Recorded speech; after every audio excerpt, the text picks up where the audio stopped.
Сәлеметсіздер ме? Сәлеметсіздер ме? Мен Қанатамын, Құнмәбек боламын.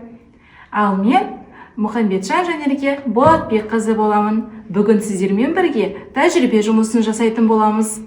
Бүгін біз ауаның қандай қасиеттері бар екенін бірге білетін боламыз. Біз сенімен қазір ауаның судан жеңіл екенін байқайтын боламыз. Міне, саған берген қане түтікшені үрлей қойшы.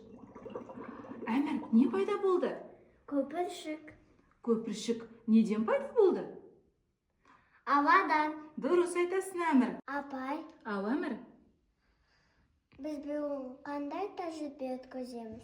біз бүгін қазір батады және батпайды тәжірибесін жасап көреміз. Ол үшін бізге мінеки бірі ашылған мандарин керек, бірі ашылмаған керек. Кәне сен ашылмаған мандарин сала қойшы суға. Енді кәне ашылған сала қой. Қарашы, Әмір, қабығы ашылмаған мандарин батты ма? Батып тұр ма? Жоқ. Ал қабығы ашылған ше? Батты. Батты. Себебі мандариннің сыртында, қабықшасында ауа бар. Әмір, сенің алдында түрлі түсті қағаз берілген. Кәне умаждай қойшы.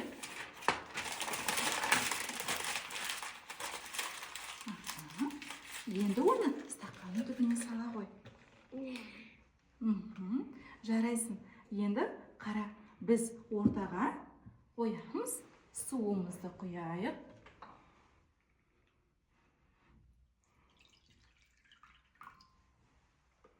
Кәне, стақанды ала қой, төңкеріп қоя қой судың ортасына. Осылай? Иә.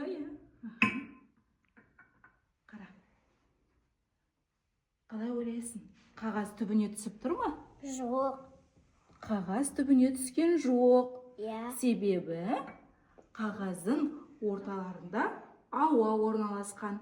Ауа қағазды сақтап тұр. Әмір, саған тәжірибелер ұнап жатыр ма? Иә. Ал енді бұл өте қызықты тәжірибе.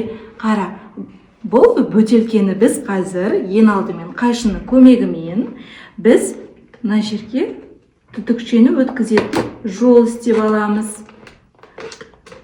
Енді түтікшені саламыз.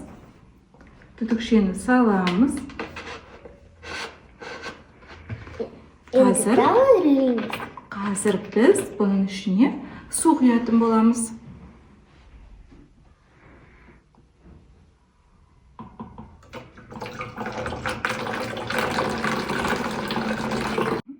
Апай. Рахмет, Әмір. Енді қазір біз оны орап аламыз. Орап алғаннан кейін бөтелкенің басына осылай кигіземіз. Қазір біз сенімен өз үй жағдайында фонтан істейтін боламыз. Кәне қазір қара.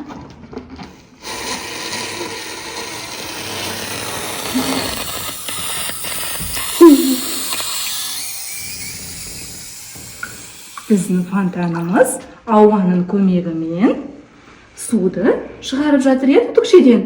Иә. Әмір, маған айта қойшы, әлемдегі ауасы ең таза ел қай ел? Швейцария. Мен білмеппін. Ал ауасы ең лас ел? Қытай. Әмір, менің де саған қызықты ақпаратым бар. Кәне қарай қойшы маған.